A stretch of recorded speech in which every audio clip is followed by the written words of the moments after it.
This is message number 10 out of chapter 2 in the series out of the book of Colossians. And as the footnote on last week, we left with that kind of enforcing, having forgiven you all trespasses.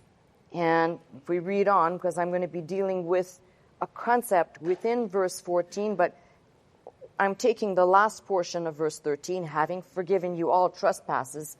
There's a semicolon right there, blotting out the handwriting of ordinances that was against us, which was contrary to us, and took it out of the way, nailing it to his cross.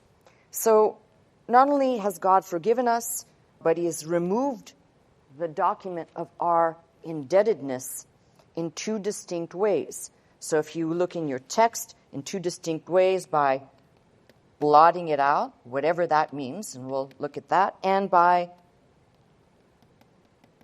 nailing it to the cross. So two distinct ways that have dealt with this handwriting of ordinances, if you will. The question that then comes into play is how. Now don't go with a simple mindset here, because most of us will ask this question. So how could the death of Christ on the cross take away, blot out, remove, and at the same time it says nailing it to the cross? How could that happen? And this is where I say the best answer to understand that is to go back into the Old Testament, to look at something that reveals that we're not dealing with two separate and distinct categories of literature, if you want to call it that, Old and New, but the Old and New are actually one unit to be read together, because without one you cannot understand the other, and without one you don't get the answers to how is this possible. The real issue is you've got to go back and see what's underneath within the Old Testament that gives us the answer of how this is possible. So I'm taking a little journey backwards, doing a little bit of we'll call it a study in shadows and types today, because that will be beneficial for us. It will also connect some dots. I think that if properly analyzed, we'll see that God's plan carefully from the beginning had Christ in it. Christ was not an add-on, as some people suppose, or God said, okay, that was messed up, so I have another idea. Christ was there all along.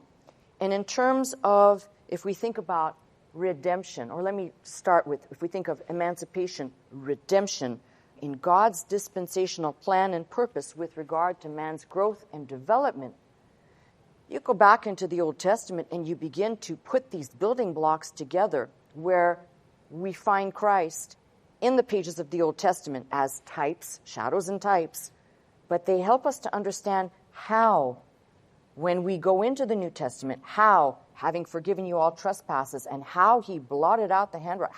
How did God, who gave the law, who said the law is the law, how then is the law fulfilled? Or how has it been removed? Or how has it been dealt with? So this is why going back, working backwards, is a great help.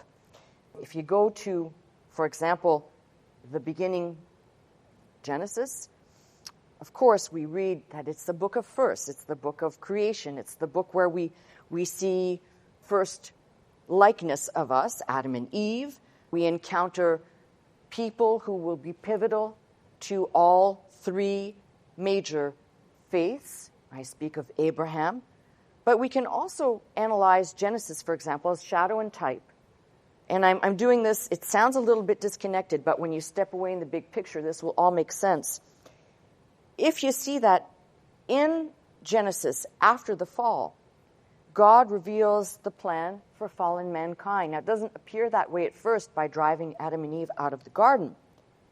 But the book tells us of man's weakness, of sin, and his nature. And I use man, just for the sake of my listening audience, as a generic term, humankind. So to not say humankind, I'm using the word man. It's not sexist or gender, as people are very hung up on these things nowadays.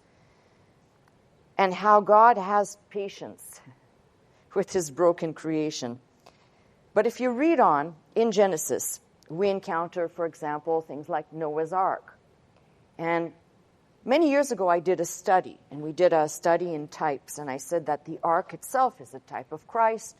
God basically said to Noah, build this ark, and essentially God says, I'm going to start over with 8 people, 8 being the number of new beginnings. That's Noah and his family. But the ark itself typifies Christ, for when we are in Christ, we are safe from the tumult and everything else, the judgment upon the world. There are other types and shadows within the book of Genesis, right there in the Noah's Ark telling of the unfolding of this. For example, the fact that 8 people went into the ark, that God said he was going to destroy the earth with a flood, and that he would start over with them, is typified, or it is a type of how we are basically in Christ, and eventually God will start over with the family of God when the new earth is formed. That's after the destruction and everything else is burnt up. God will have a recreational period for which we will return to the earth, and that begins a new beginning with the family of God. So there are shadows and types pretty much everywhere that we can find in Genesis. But there are some shadows and types that are deeper or connected to other parts of the Bible. They unveil or they reveal. In this case, my focus will be the deeper work of Christ. So if we started in Genesis, for example, and I just mentioned the ark also tells us about, for example, when it came to rest on Mount Ararat. And this was before the rest of the waters abated. So a type of resurrected life with the ark appearing long before anything else was made to be seen by the naked eye, which is again another way of explaining Christ as the first fruit of the resurrection. We do not yet see what we shall be, but we can look at Christ like the ark that rested on Ararat as a type of what will be ultimately. So when you get to the institution of the Passover in the book of Exodus, and remember Paul says in the New Testament, Christ, our Passover. When you get to the book of Exodus, they are still in Egypt's bondage. That's I'm not going there, but if you're interested, it's in the 12th chapter of the book of Exodus. And basically, they're told to apply the blood, and in doing so, in obedience to following those orders to apply the blood, the destroying angel would pass over their house. They would be spared. They would be saved. So there's also an element of obedience and failure to obey and its consequences.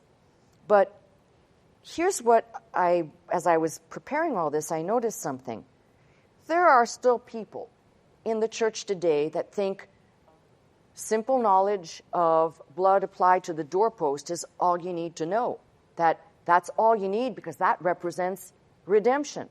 But there's a problem with that. See, if you don't take the steps to learn the shadows and types or the book itself of Leviticus, we wouldn't know that many of the offerings, no, not many, all the offerings point to Christ. All the offerings tell me some dimension and perspective of Christ's work. But not only that, we would only be looking at the blood as applied to the doorpost for redemption. We wouldn't yet understand what it means to be a worshiper. So the book of Leviticus were the instructions to bring us into access with God for worship, for right standing, that is putting us in the right frame before God. So it's almost like saying, I know some people say, I don't bother reading Leviticus because it's so boring. It's just like reading a grocery list or just very dry. No, actually, as you begin to read it, you realize everything here that was, we'll say, anointed by the Holy Spirit to be written down actually points to Christ in such a specific, beautiful way that when we go back into the New Testament, back into the book of Colossians, where it says he blotted out the handwriting of ordinances, we'll know how. We'll see it clearly because it's not as though Christ was separate or separated from these books, or specifically what I'm going to look at in the book of Leviticus today. So, if you want to turn there, if you want to turn to the book of Leviticus, and I know there'll be people that will say, that's kind of a boring book. Well, don't be so judgmental. You might find that it's not as boring as you think. You might be boring. Okay. While you're turning, I want to add one thing, because I wrote this down and I really want to read this to you because it's important. The difference, by the way, between Exodus and Leviticus is where Exodus, the blood was applied and redemption occurred, rather in Leviticus, we see the work of Christ for the redeemed, the work not of delivering out of bondage, but of showing the way of access for worship, communion, and in order to have communion with God, we in this new dispensation need Christ to break down the wall of partition to have access. So it brings us full circle. So now we're in the book of Leviticus. And let's see what this unveils for us. If his offering be a burnt sacrifice of the herd, and burnt sacrifice or burnt offering means the whole thing, not a portion of it. The whole thing is placed on the altar. The whole thing is burnt up and consumed. The word for that actually is Holocaust. We get the word from the Hebrew, hola or ola, and Holocaust, a burnt offering. If his offering be a burnt sacrifice of the herd, let him offer a male without blemish. He shall offer it of his own voluntary will at the door of the tabernacle of the congregation before the Lord. He shall put his hand upon the head of the burnt offering. It shall be accepted for him to make atonement for him. Now, a lot of people will read this and think, well, this is an atonement offering. No, it is not. That comes with the sin and trespass, although I could go on and take a sidebar here. Just make a note that this offering should be clear in our minds is something that is so precious, but it is completely put on the altar. Now, let me just jump ship for a minute from this and say this. The burnt offering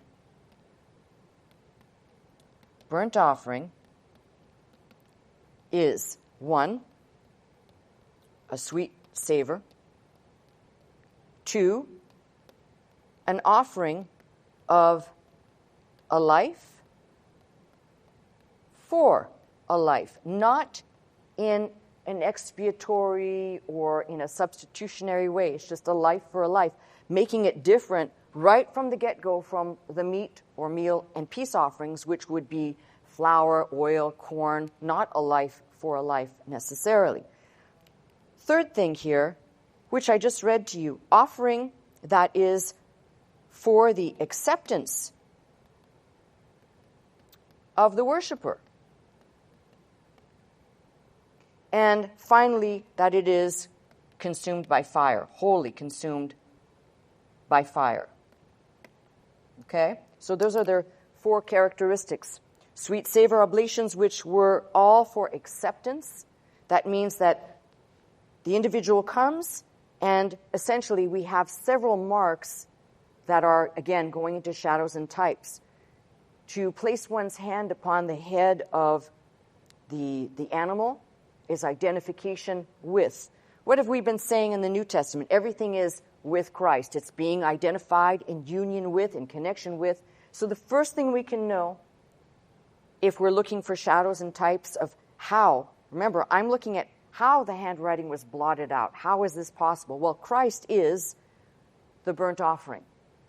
And somebody might say, well, how is that possible? Well, he, indeed, we know, was the most precious and most valuable, placed on the altar, which was the cross, completely offered to God. Now take that as another shadow and type that fits right over Romans 12, which is we are to completely, us, as a type, Christians, right, followers of Christ, to present ourselves holy, placing ourselves on the altar, except we never do that wholly and completely.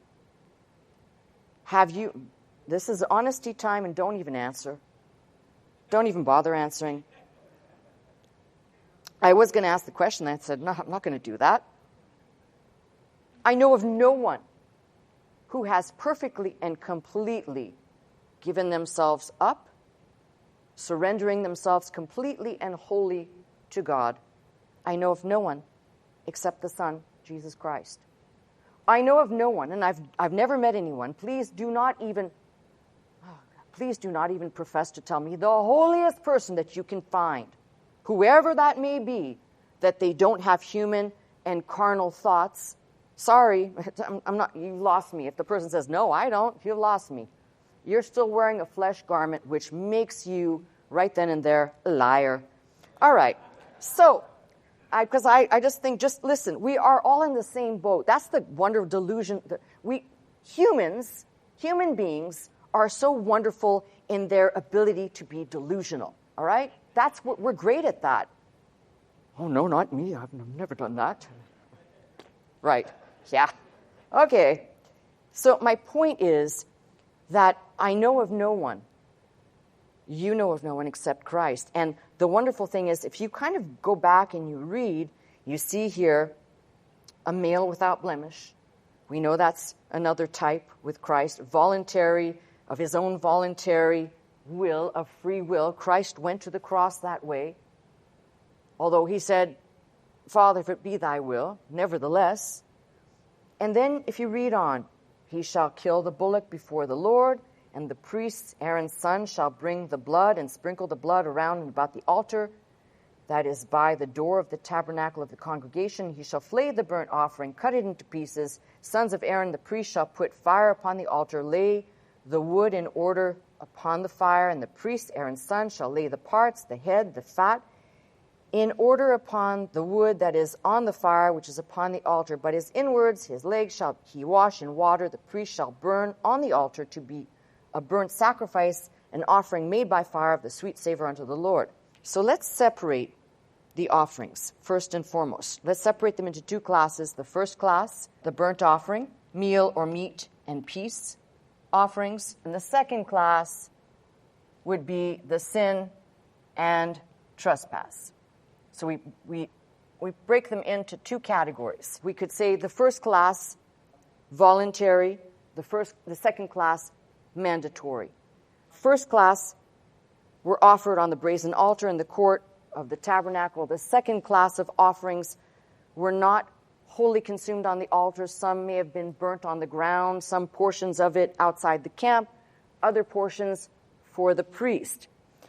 Now, in the sin offering, it's reversed. It's an offering directly correlated to the offerer. So we've got three things we need to look at: the offering, the offerer, and the priest who was overseeing it all. So the burnt offering, the meat and peace, the offerer comes offering his offering as a worshiper. Okay? In the sin offering, he's coming, obviously, as a sinner, watching his offering, basically, for his sin. But the difference between the two, if you want to say it this way, is that God sees the worshiper in the first category doing an act of worship. In the second category, an act that God basically says, this do. So we have a separation, and we'll say that Jesus is both the burnt offering. Well, he's all the offerings. He's burnt, he's meal, peace, sin, and trespass. But how? And when we begin to understand that he is those offerings, he's not only those offerings, he is also the priest, standing as mediator between man and God. I mean, if you take apart every shadow and type that's here, you should be able to walk away with a deeper view, both of Leviticus and of Christ's work. You should be able to walk away with how. Because if all of these things typify him and they were the shadow, then he is the actuality. He's no longer this veiled perception, but he is the realization of these shadows and types. So, what can we say about this? In the burnt offering, Christ gives us perfect obedience, but in a voluntary way, which no man or woman has ever done. All right? He gave himself freely, and we read that abundantly in the New Testament, how he did this of his own will. No man taketh my life of me, I lay it down of myself voluntarily.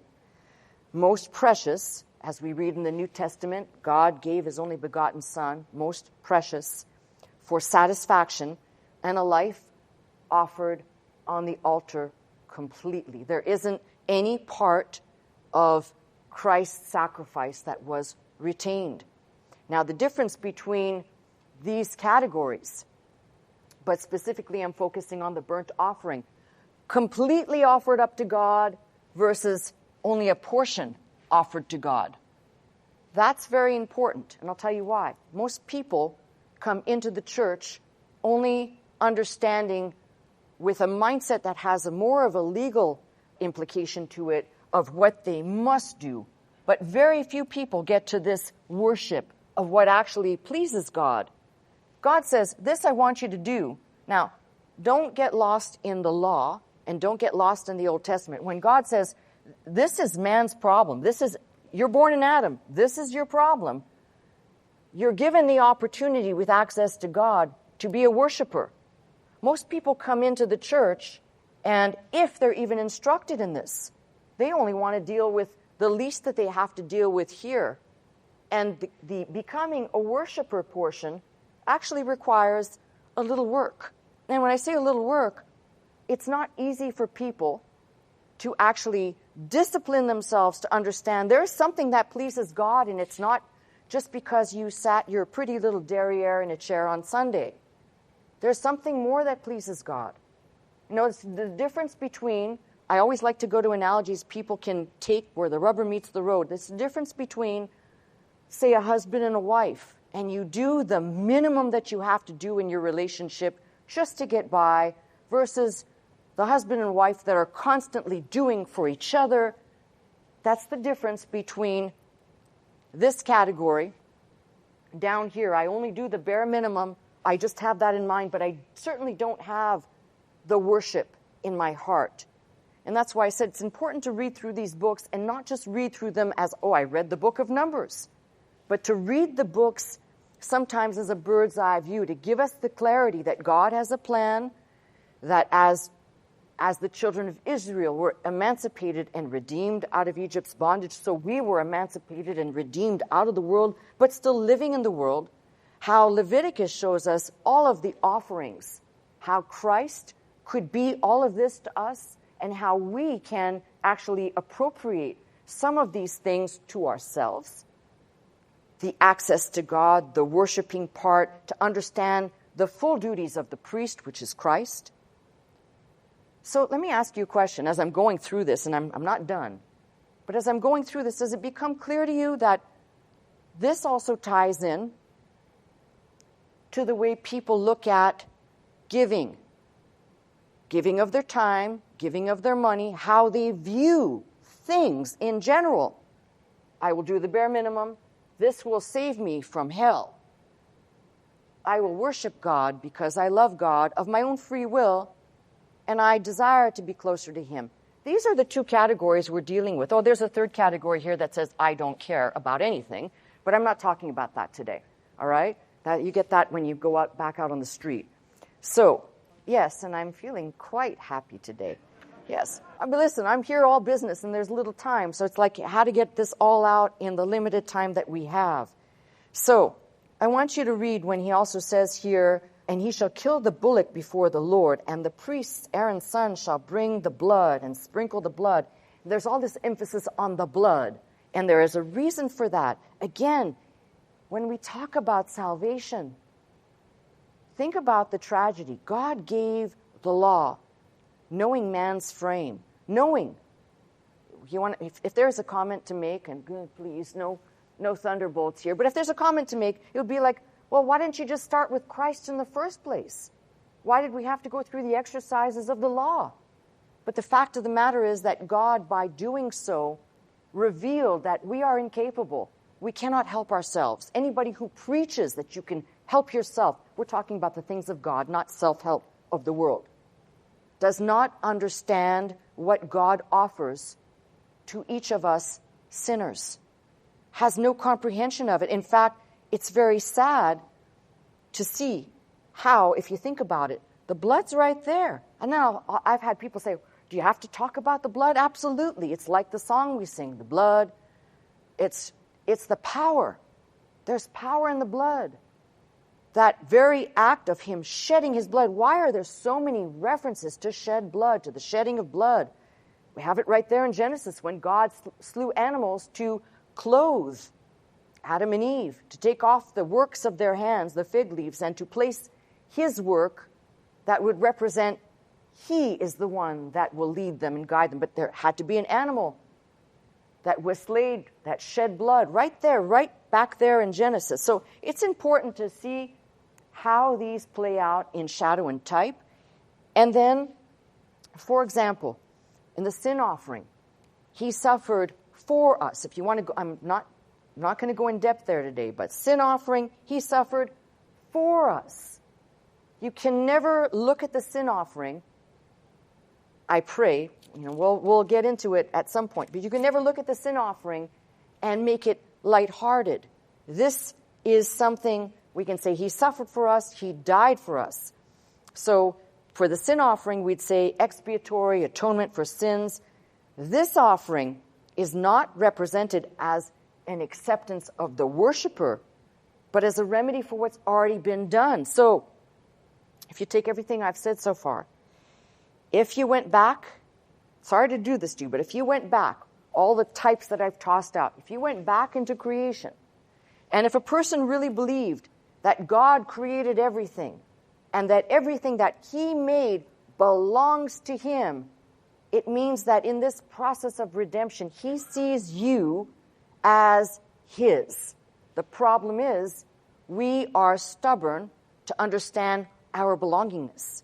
In fact, we don't like to be called a possession.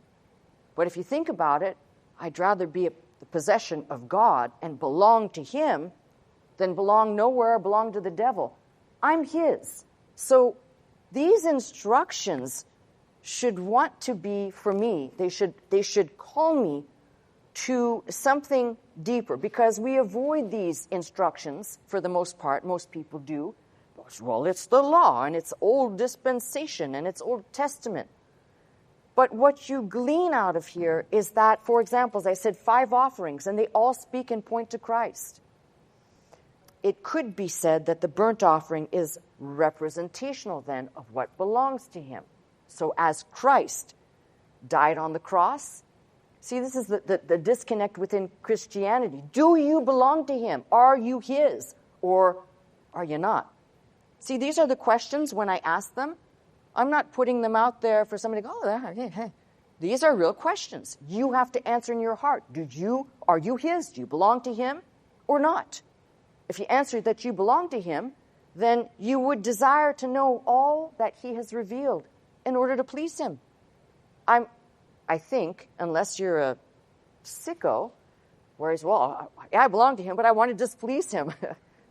I mean, unless that's your mindset, you'd want to learn everything that you can. So a life yielded to God completely, that is man's duty Godward, but we fail, and we fall short of that.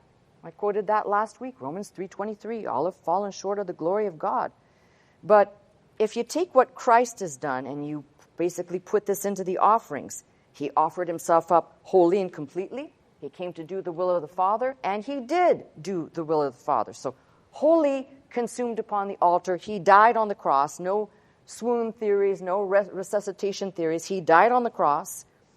And this also, by the way, when we say burnt offering upon the altar, differs from, as I pointed out earlier, differs from the other offerings in that these are whole portions, complete in totality, versus these down here, sin and trespass, which are only a portion.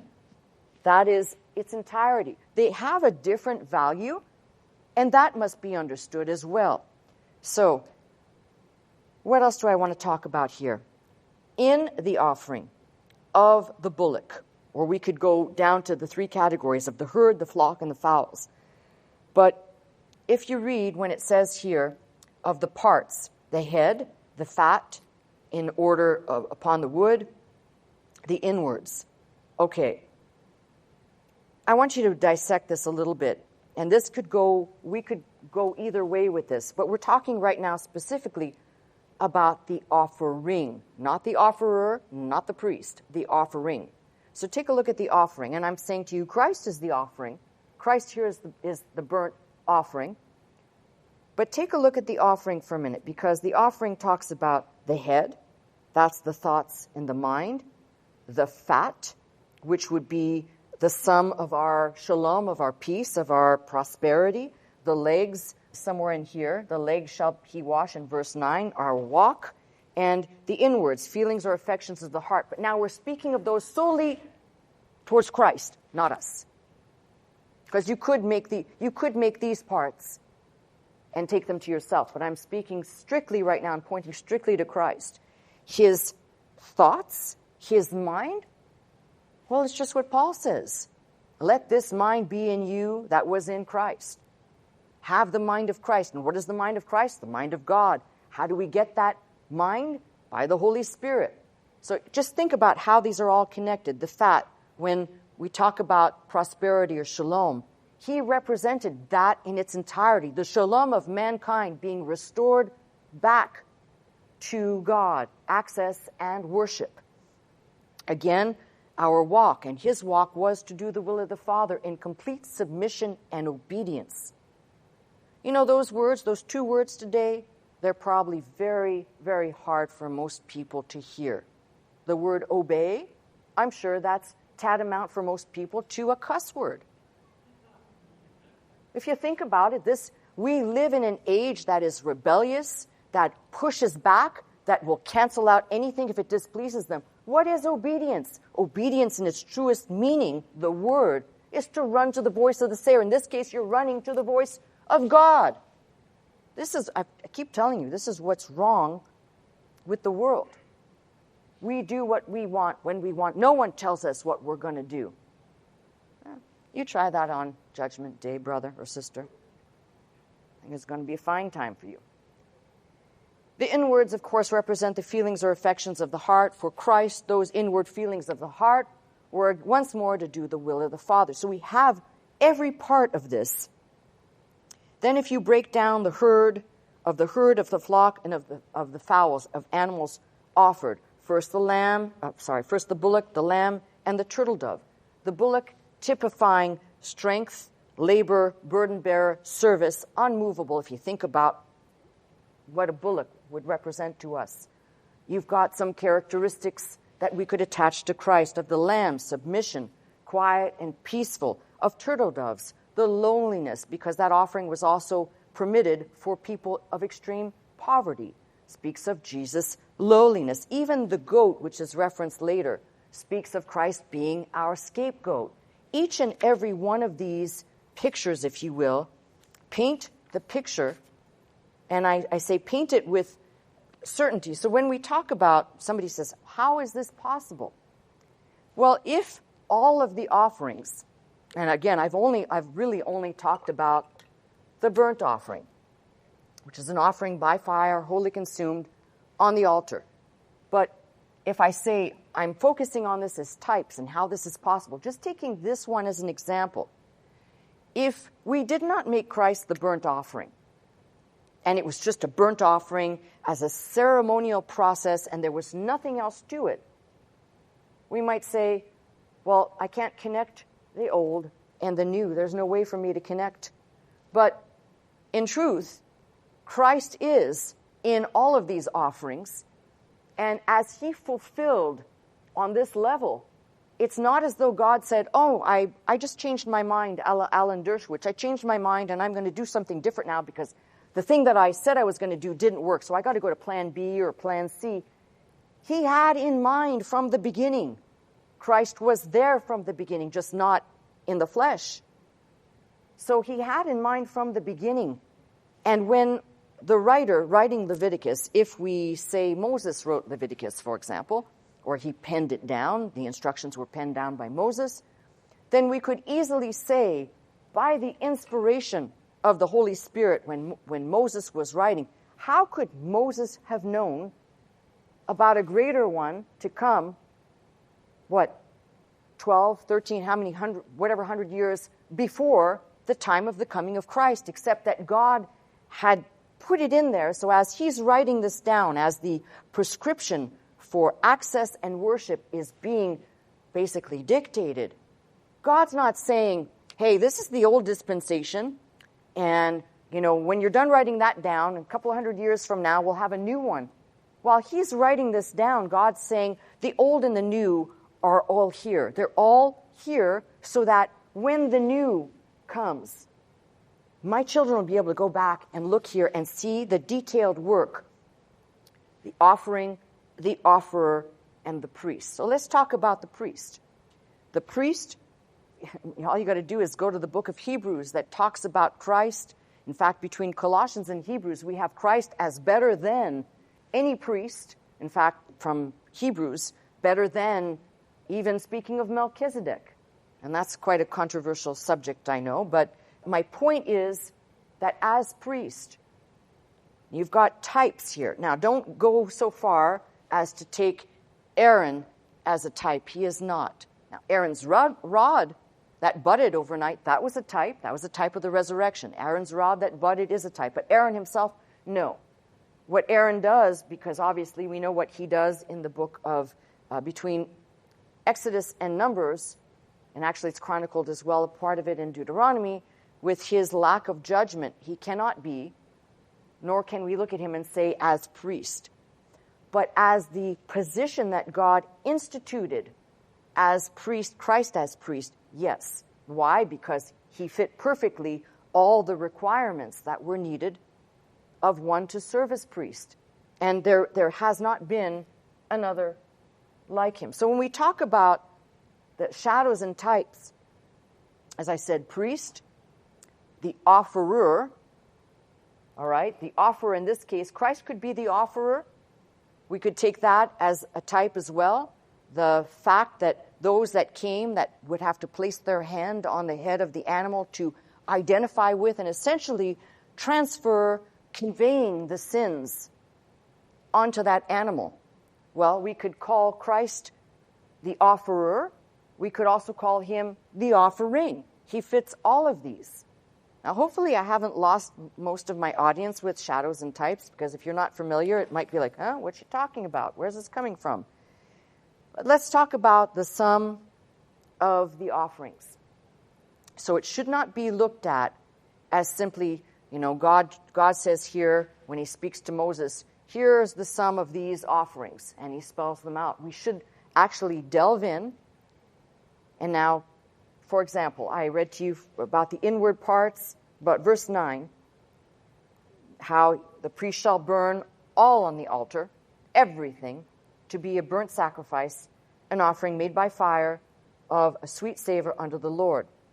And if his offering be of the flocks, namely of sheep or of goats for a burnt sacrifice, you shall bring a male without blemish. It's always the same thing. It's a male without blemish. It's never going to be a female.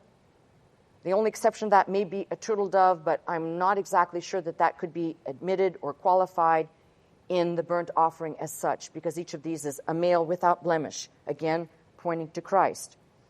You shall kill it on the side of the altar northward before the Lord, and the priest, Aaron's son, shall sprinkle his blood around about upon the altar. He shall cut it into pieces with his head, his fat. The priest shall lay them in order on the wood that is on the fire, which is upon the altar. But he shall wash the inwards and the legs with water, and the priest shall bring it all, burn it upon the altar. It is a burnt sacrifice, an offering made by fire, a sweet savor unto the Lord. And it keeps repeating, by fire. What should we understand by fire? Should we understand it as cleansing in this case, as a type, or should we understand it as power and presence of God? The power and presence of God. Now, if we were talking about what's wholly being consumed on the altar by fire, we might say, if we were going to bring the analogy back to us and away from Christ, we might say, my offering is being consumed upon the altar wholly as I stand and witness my offering, the thing that I brought with my hands, as standing trial by fire, as a test of God, whether it is accepted or not. But the point I'm making here is if we see Christ in all of these dimensions, if we see Christ's work in all of these dimensions, in, as I said, subcategories of the animals, subcategories of offerer, priest, subcategories of the offerings themselves, both in the first category, first classification, burnt offering, meal, peace, or the second, sin and trespass, we can learn, I'm going to say, a little bit more than what's on the surface about Christ's work. Let's just say, indulge me for a minute, let's just say you didn't have the New Testament, and all you had was the Old Testament right now. You could, because, sorry to say this, that's all those folks had before the writing of the New Testament. So there had, essentially, people would walk around from Genesis to Malachi. This is their Bible. This is what they would use. So if I was walking into a town in 50 A.D., like the Apostle Paul did, I might actually take this. I want you to kind of try and visualize this. I might take the book of Leviticus if I was trying to teach you. There is no New Testament now. Has not been written yet. And I'm trying to teach you about the work of Christ. I do well to talk to you in every way about every dimension and every offering, which would explain how Christ is completely and universally covering every part of our being and every part of our need as a believer, coming to God, both being emancipated, redeemed, the plan of salvation, his purpose. You keep unfolding it, you realize there's a wealth of untapped, we'll call it understanding and revelation within the Old Testament for New Testament believers. The unfortunate thing is most people won't take the time to look at and examine with depth. So as I pointed out to you just now, for example, in the burnt offerings, in that category, I would ask it this way. Somebody comes into a church in today's universe. So let's translate this a little bit, and I'm stepping away from the types. This is what God says, this is dear to me. He put it first in his book. When he starts outlining the offerings, he put this burnt offering first. He said, this is dear to me. And as he moves away, he's moving away from what's dear to him. When we start at this end. We start by coming here, and we look at, I have to satisfy the sin and trespass. The problem is if people never get to this place right here, which are these offerings, they will not understand the fullness of Christ's mission, his work, what he's done for us, and you end up with people who come into a church thinking, I don't have to do anything, just my presence alone is sufficient to God. No, you do actually have to do something. You've got to pay attention, open your mind, and think that maybe if these things please God and they're pleasing to God, no, we're not sacrificing animals anymore, and we're not talking about continuously sacrificing Christ every single time we gather, as some folks do in other parts of Christendom, I guess. But we're talking about something that is so incredible that if people would actually take the time to look at this, it might revolutionize the way people actually come into a church and worship. See, the thing is, I think people condition themselves. You come in, if you're even being taught anything, the thing is, okay, well, the pastor said I'm a sinner, so I guess I'm a sinner and I need to be saved. So therefore I need Jesus. So now because I trust in Jesus, I'm saved. And that's that. Well, that's true. And there's no but after that. That's period. That's true. My issue is that no one will take the time to look at these. Look at them first through the glasses as though you're looking strictly at Christ. Christ did not say to God the Father, okay, I'll give you a portion, and I'll be so stingy about my portion, I'll count it down to the last hair, like some folks do when they're giving. No, Christ said, basically, I'm putting in my own words, all of me, not a portion, all of me. So I'm asking you a question. Why is this so difficult for us to understand and grab hold of? Yes, I think I'm vacillating in and out of making applications to us as individuals and then going back to the types and shadows that are in Christ. But regardless, you can see the depth of what we can glean out of here. And if you keep reading, I'm on into verse 14 And if the burnt sacrifice for his offering to the Lord be of fowls, then he shall bring his offering of turtle doves or of young pigeons. So God basically here, in the different, we'll call them different representations of offerings, they're dimensions. It would be like, I just gave you the categories, it would be like, think of it this way. I'm standing taking pictures of a mountain range. I'm 50 miles away from the mountain range. I take a picture. I go to the north and I take a picture. There's another angle. I go to the south. There's another angle. I zoom in. There's another angle or another perspective. These are all perspectives of the same thing. And when we come to understand that, you keep turning in circles. I'm back to Christ again. I'm back to Christ again. You kind of get boxed in. That's the wonderful thing, is that in these types, it is very difficult to not see Christ's work. So I think the thing that I wanted to say now, I'm going to take you back for just a second. We're going to flip-flop here. So just for a second, if you don't want to turn, I'll read. But as people might ask the question then, how is it possible? How is the blotting out of the handwriting of ordinances, which, let me just say a few words on that. How is that possible? Which, by the way, Paul says, against us and contrary to us. Here is a Pharisaical tribe of Benjamin, the guy who's steeped in the most Judaism you could imagine, when he says, against us and contrary to us. Not for us. Against us. So when it says, and he took it out of the way, nailing it to his cross, these two things, the blotting out and the nailing, in two methods, if you will. Well, the nailing, we know he was crucified. And when he died on the cross, those things went with him. This is why I keep telling you this. I think I'm going to keep repeating this until you say, yeah, I got it already, enough. But these folks who stay stuck in legalism, and they stay stuck in not understanding the law and the fulfillment of the law. Remember, Christ did not say that he came to ameliorate, improve. He basically said he is the fulfillment.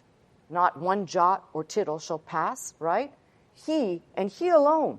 So it's important for us to really grab hold of this, especially for those folks who are constantly confusing Old Testament and not seeing, as I said, the types, but they'll go straightway to the legal perspective of it. Now, if you read Galatians, and Galatians, Paul takes up the types which I mentioned out of Genesis. Paul takes up those types.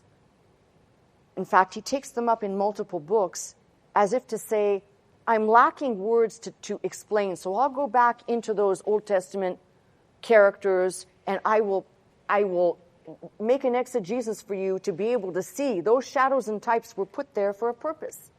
You remember what he did in Galatians when he's talking about Hagar and Sarai and Ishmael and Isaac.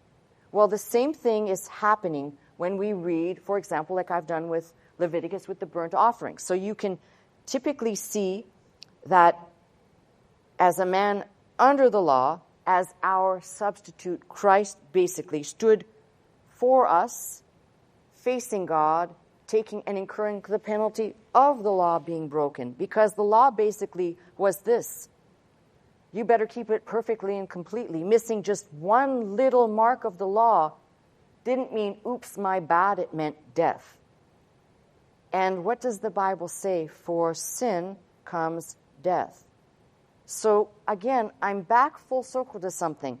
If we were left alone with the law and we didn't infuse or look at any of the shadows and types, I'd say that all of my friends that I know, all the people that I've been acquainted with for my lifetime who are of the Jewish faith, I might say, well, this puts them in a really bad position because they can't know, they can't see, they can't even understand. But then Paul picks that up and he says, no, they have a veil over their face. They still see Moses. And some of us, even Christian people, still see Moses. The point is that if Christ is all that I've just said, and I'll go on, not today, but I'll go on to talk to you about the meal, peace, sin, and trespass, because I believe it's important to understand in the total sum of all this, if we're going to talk about we are complete in him, as Colossians says, we are complete in him. In him dwells the fullness of the Godhead bodily. If all of that is in him and I'm in him, then the thing that I know is that when he fulfilled the law, when he did what he did, he liberated me. I stand as undeserving, but as a free person because of what he did. Now, if you want to talk about substitution, if you want to talk about satisfaction, the only thing I'm concerned with here is to understand when somebody might ask, well, how did he do it? Blotting out and nailing, when God's decree seems to be ink that is permanent. It'll never go away. God said, no, in my Son it is fulfilled. This is why Jesus' words are so important. It is finished is not just it is finished, my mission that I did for the Father, but it is finished. Humanity has been emancipated. I'm speaking, forgive me, but I'm speaking as though if I was speaking like Christ. Humanity has been emancipated by my dying, by my death, and therefore, so when you come back to this page, blotting out the handwriting of ordinances that was against us, that was contrary to us, Paul, all the people that came before Paul, and even Christ himself knew it was against us and contrary to us. Now, is God against us? No, the Bible says if God be for us, who can be against us? Which means when God did something that was against us, that was contrary to us, he knew we could not. He knew we needed Christ. So when I say to you, go back and reread, I'm not asking you to look for shadows and types and everything. You could take it too far. I know people that can see shadows and types in their armpit hair. I'm not asking you to do that. I'm saying look for the things that are clear, and then you have better depth to go back in, reading a verse like verse 14 that makes it crystal clear. The word for blotting out, by the way, it's kind of an interesting word.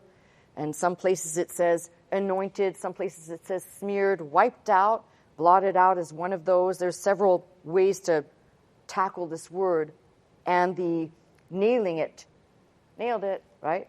But both of those are verbs, both of those are participles in the aorist, in something that happened in the past. So he did these things for us. He died for me. He suffered for me. But he also rose for me. And he rose for you. So when we talk about better understanding of the how he did it, he didn't have to change anything. Why? Because it was all in him. This is the value of going back and doing these type of studies. When you see Christ there, line by line, in between, you realize that God didn't have to change anything. If everything was Christ, if Christ was the offering, if he was the offer, and if he was the priest, God didn't have to change a thing to say, it is finished. My Son has fulfilled the work. The law and the curse of the law, as Galatians says, fell upon him, and I pass out from under it and walk as a free person in the grace of God. So what I'm saying to you today may be a little bit, I've kind of put a lot out there, but what I'm trying to say to you is the how didn't take much on God's part. Why? Because he was all these things. Now, when we talk about the handwriting of ordinances, that's not just the 5 offerings of Leviticus. We're talking about 316 do's and don'ts, the prohibitions and the permissions of the law. But he fulfilled them all. I'm just looking at these because they are representational in their entirety, including the subcategories. They are representational of his work. They show us and speak to us of his commitment, of his accomplishment. And what they do for me is they tell me, if somebody says, I'm not sure that these were removed, I'm not sure, are we still under this dispensation? Well, you can be if you want. But again, I digress to Galatians. Galatians says the law was a schoolmaster until faith was come. After that, we don't need the law anymore. Once faith is there, and faith specifically in Christ, once faith is there, you don't need the law as a schoolmaster anymore.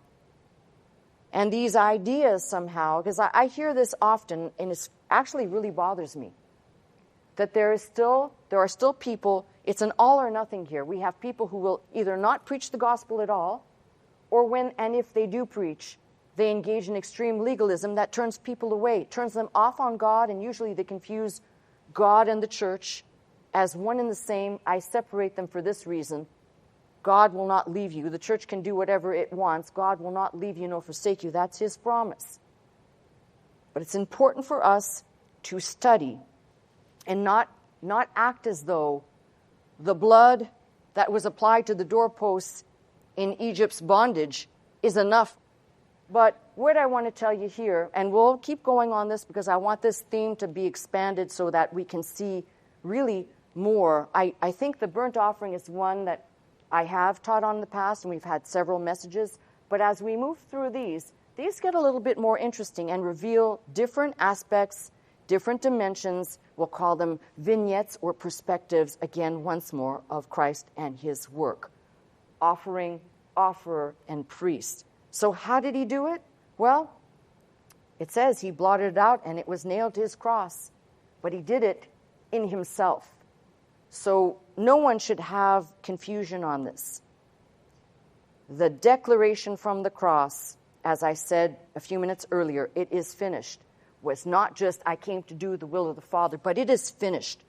Redemption of humanity. Now, the thing that needed to happen beyond that it is finished moment, of course, he had to come out of the grave. He had to come up, be raised up to validate every other claim that he made. But if that claim is true, and it is true and validated, then I'm going to take as much time to look into this book and know as much as I can about the person and work of Christ, because I don't need to know any more after that about what he blotted out or what he erased to know I stand today in front of you and you are sitting in front of me and in the sound of my voice as free, emancipated, redeemed people. And I pray, hopefully, as worshipers who understand their access to God. These are all, as I just said, I just referenced the books of the Bible from the Old Testament, not even looking at the New. And this is how we can probe a little bit deeper to understand this. I'm going to pick this up next week, so for right now, that's my message. I hope you'll be here next week. I'm Pastor Melissa Scott, pastor of Faith Center, Glendale, California. I teach every Sunday morning at 11 a.m. If you'd like to attend services with us, simply call the 800 number, that is 800-338-3030, to join us. If you'd like to watch, listen, and learn 24 hours a day, simply log on to our website at www.pastormelissascott.com.